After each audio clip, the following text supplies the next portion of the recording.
Namaste. Namaste. Let's welcome the jewel of the Bay of Bengal, unlocking Trincomalee's promise through public-private partnership, where strategy meets impact and regional cooperation finds a voice. I'm your host, Deepika Upadhyay. In today's episode, we dive into one of South Asia's most overlooked strategic assets, Trincomalee Port in Sri Lanka. For decades, experts have spoken of its natural advantages, deep waters, and strategic locations, but real development? That's still a work in progress. To explore how public private partnerships can unlock Trincomalee's full potential and how India, Sri Lanka, Japan, and UAE can collaborate, I am joined by none other than Dr. Naresh Bana, a respected global public private partnership voice in infrastructure investment. Welcome, Dr. Bana. It's a pleasure to have you. Thank you, Deepika ji. Dr. Bana, Trincomalee has often been called a sleeping giant of South Asia's maritime network. What sets it apart from other regional ports, and in what ways can public private partnerships truly unlock its untapped potential? Deepika ji, Trincomalee is fifth deepest harbour globally and first in Asia. It can receive the Cape-sized vessels due to its deep, naturally sheltered harbour. For the context, the Cape-sized ships are the largest ones, which cannot pass through Suez or Panama canals, and thus they have to circle around the Cape Horn and Cape of Good Hope. This is one of the finest natural harbours in the Indian Ocean. It is capable of accommodating large vessels, as mentioned, round the year without extensive dredging. Being on eastern coast of Sri Lanka, it is close to Indian ports of Bay of Bengal and the shipping lanes therein. It is also not far from the Indo-Pacific Maritime Corridor, that is, the shipping lines passing through Strait of Malacca. While ports of Colombo and Chennai are crowded, Trincomalee has ample land for industrial and logistical expansions, skilled human resources, and stable governance. It is yet to be optimally exploited and makes an ideal site for bulk cargo handling, transshipment, bunkering, and energy storage. The port's location also makes it well suited for regional energy cooperation, including refineries. LNG and strategic petroleum reserves can be created.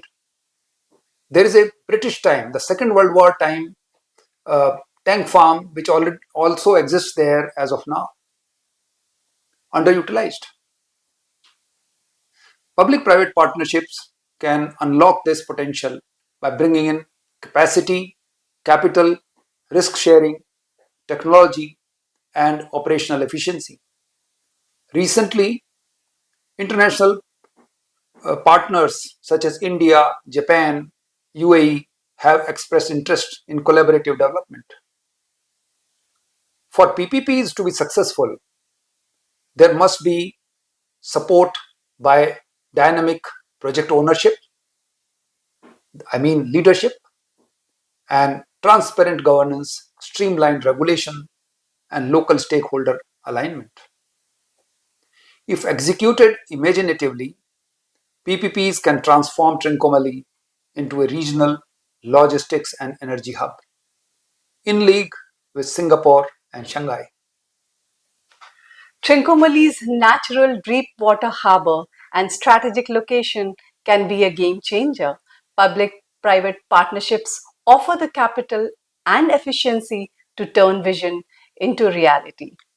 Dr. Bana, despite multiple master plans and MOUs, Trincomalee hasn't been substantial infrastructure on the ground. Why have past efforts fallen short? And how can public-private partnership model break this cycle? Well, uh, yes, you're right. There have been many plannings.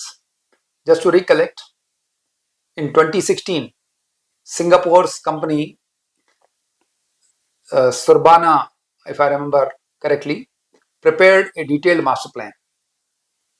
And then in early 2020, ADB sponsored another port master plan, including detailed zoning. Then in 2021, the Port Authority, with the funding support from ADB, again undertook a feasibility study on establishing a shipyard and offshore construction in Trincomalee. All these have largely failed due to a combination of institutional, legal, and political challenges. Prominent among those is the multiplicity or uh, complexity of the governance, where multiple agencies, civil, military, and provincial, control overlapping aspects of land, environment, and port operations, resulting in delays and bureaucratic inertia. Investor confidence continues to be weak after the economic disaster of 2022. Moreover, limited infrastructure connectivity to the western side of Sri Lanka, that is towards Colombo, including road and rail links, have made large scale investment less attractive.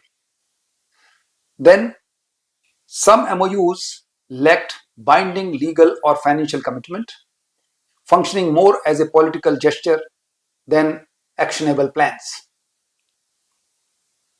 Let me give you the case of Sri Lanka Gateway Industries, which was allocated 36 square kilometers in late first decade of this century, but actually did nothing.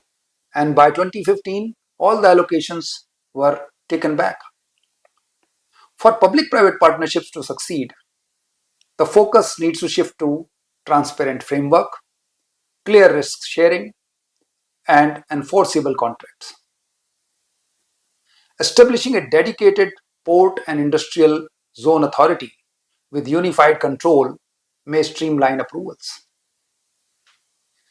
PPPs should include local stakeholder engagement with progressive resettlement models and ensure fiscal sustainability through multilateral oversight.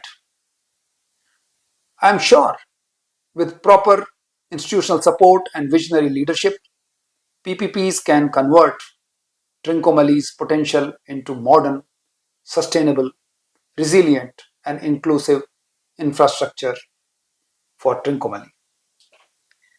Lack of execution, bureaucratic delays, and inconsistent policies have hindered progress. Public private partnership brings accountability and momentum. That was a very clear shot, Dr. Bana. Ports are not just economic assets, they are strategic too. How can Sri Lanka balance national security priorities with commercial expansions at Trincomalee under public-private partnership framework? Well said, Deepika ji. National security is of paramount importance, while commercial development is desirable. Thus, Trincomalee requires a format to exploit the commercial potential while retaining the sovereign control. British established the naval base there as far back as in 1795, and that base has since played a crucial role right up to Second World War and subsequently. Trincomalee thus holds deep military value. Its deep natural harbour, proximity to India, and visibility over key shipping lanes make it vital for Sri Lanka's national and regional security. To enable development without compromising security, Sri Lanka has opted for a zoned framework within the port. Once area exclusively demarcated for military use, and the other area they have demarcated for commercial use, for infrastructure development, with controlled access and oversight. This model is likely to be useful, and generally it has been successful around the world as well. Moreover, investment partners, especially in strategic sectors like energy and logistics, should be evaluated under a national security clearance mechanism of Sri Lanka, ensuring transparency and alignment with foreign policy. Partnerships with like minded countries where you have cultural and civilizational connect, like India, Japan, and UAE, can offer both economic depth and strategic reassurance. Finally, Sri Lanka may opt for a joint civil military port authority with clear protocols so as to assure that both commercial efficiency and defense readiness are preserved and no national sovereignty related issue is compromised. With strong governance, clear zoning, and trust based foreign partnerships, Trincomalee can evolve into a secure yet thriving economic gateway. Clear zoning, oversight mechanisms, and multi stakeholder governance can align economic goals with security interest. Dr. Bana, when it comes to viable sectors for public private partnerships in Trincomalee, what stands out the most today? Energy, logistics, shipbuilding, or bulk handling?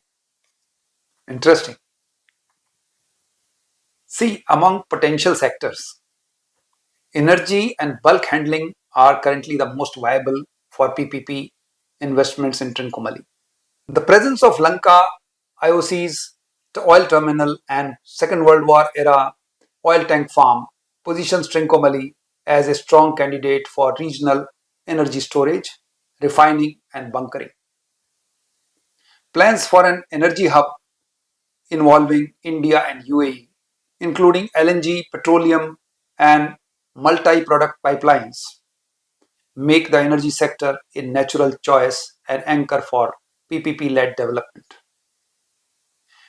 Bulk cargo handling is another immediate opportunity given existing facilities like Tokyo Cement and Prima Floor. Expanding into transshipment of coal, clinker, fertilizers, and grains can serve both Sri Lanka and East Indian ports very well. Logistics and warehousing are another sector which hold medium term potential and connectivity and inland transport infrastructure as it improves. Shipbuilding and offshore fabrication is a promising sector due to harbor's space, natural shelter capacity, and the depth. But it requires high capital and specialized skills. With due collaboration with international partners through PPP, it can attract enough investment and emerge as a key location for shipbuilding and offshore fabrication. As I see, overall, PPPs should prioritize energy and bulk sectors initially, followed up by building momentum for logistics and industrial diversification, while leveraging Trincomalee's geographic and maritime strengths for shipbuilding and offshore fabrication subsequently. Energy and logistics are low hanging fruit, but shipbuilding and bulk handling hold high value potentials if backed by infrastructure. Sir, India, Japan, and the UAE have each shown interest in Trincomalee. How can trilateral collaboration under public private partnership frameworks help co develop the port into a maritime and energy hub? Yes, it's possible. See, India, Japan, and UAE can collaborate through structured public private partnership frameworks to co develop Trincomalee as a regional maritime and energy hub. and they can leverage their capacity and complementary strengths. While India brings geographical proximity, large markets, strategic interest, and operational efficiencies, Japan contributes technical expertise, master planning, and proven track record in port infrastructure development and financing. The UAE, with its global logistics giants like DP World and Mubadala, offer capital investment and operational efficiency in maritime, energy storage, and transshipment services.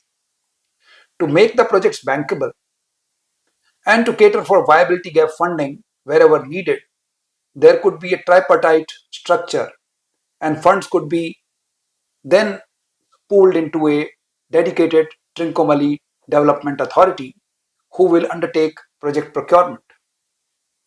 Having the authority, it will ensure project continuity and policy insulation. Priority investment may include LNG terminals, oil storage, bunkering, and transshipment jetties, supported by smart logistic zones and renewable energy parks. In addition to dynamic leadership, clear legal framework, single window clearances, and local stakeholder involvements are essential. Done correctly, this model can transform Trincomalee into a secure, multi-country maritime gateway, reducing regional dependency on choke points like Malacca Strait. A cooperative PPP, that is public-private partnership approach, can align investments, expertise, and geopolitical interest to build a resilient regional hub. That is fantastic, Dr. Bana. If I may ask Dr. Bana, to make public-private partnerships work, investors' confidence is key. What governance or institutional reforms are critical to cutting red tape and ensuring smoother project execution in Trincomalee? Deepika ji, it's not easy to reduce the red tape. And in case of Trincomalee, if we need to do that to ensure PPP's success, we need credible project leadership, streamlined governance, and regulatory clarity. First and foremost, a dedicated Trincomalee Port and Industrial Development Authority may be established, empowered to act as a single window clearance body for all ports, energy, and industrial projects. Second, land tenure clarity and dispute resolution mechanism should be transparent and must be prioritized. Clear demarcation of commercial zones and long-term secure land leases are critical to de-risking the investment. A digitized, transparent, and credible registry can bolster confidence of investors. Thirdly, PPPs must be governed by a standardized enforceable concession agreement, like it happens in most of the countries which are having successful PPPs. These should be aligned with international norms, including transparent bidding, dispute arbitration, and protection against abrupt policy reversals. There is a new PPP law in the offing and it's in final stage, and soon it may be operational in Sri Lanka, which may be of great help. Fourthly, independent regulatory oversight for pricing, access, and service standards will ensure fair competition and credibility. Finally, accrediting the development of Trincomalee as a development of national priority and assigning it to a dynamic personality who can own that project, who can own this development, may ensure coordinated decision making and political continuity. These institutional reforms will not only cut delays and uncertainty, but also position Trincomalee as a reliable and investor friendly destination for long-term infrastructure development. Single window clearances, transparent bidding, and autonomous project authorities can build trust and accelerate timelines.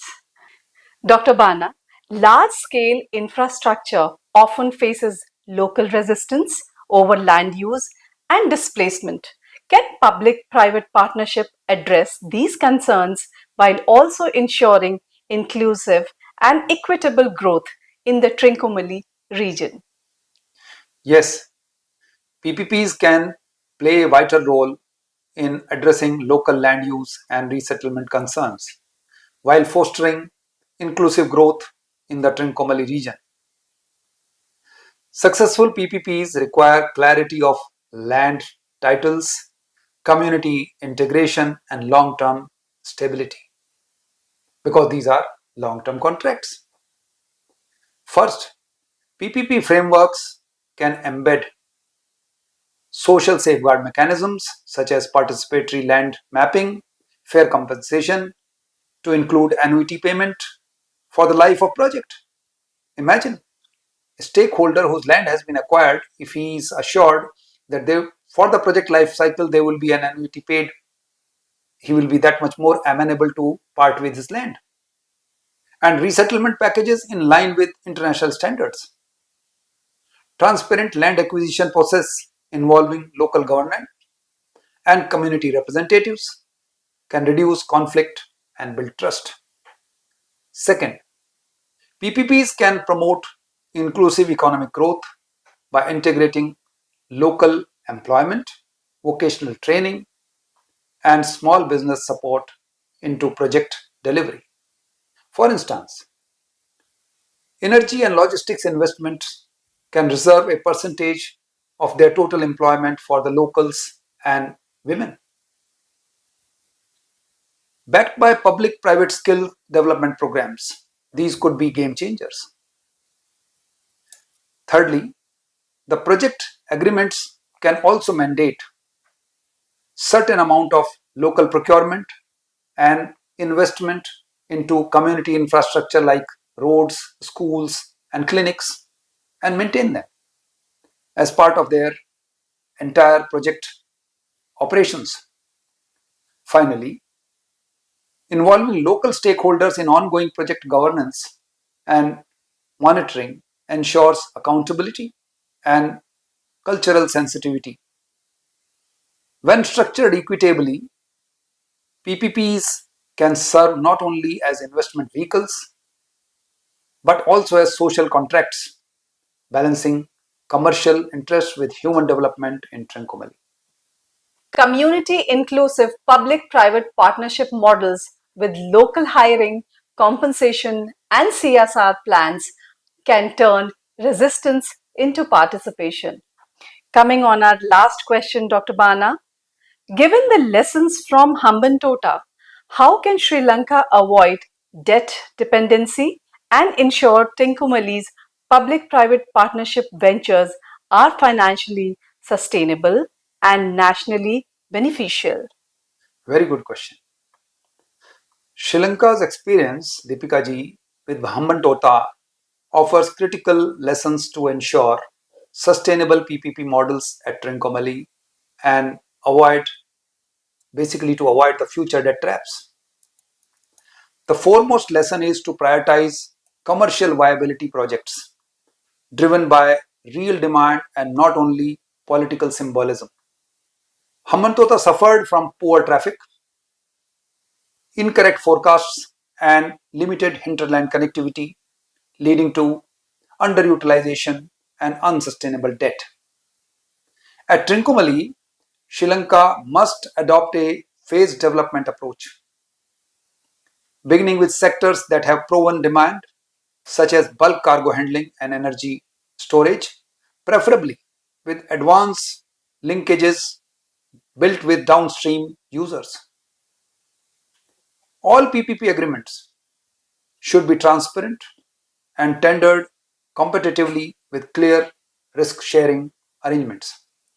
That would avoid blanket sovereign guarantees and burden on public finances. Crucially, Sri Lanka must ensure local stakeholders' involvement, environmental safeguards, and independent oversight should be there to maintain public legitimacy. Partnering with reliable strategic allies such as India, Japan, and UAE can diversify risk and align development with broader regional stability.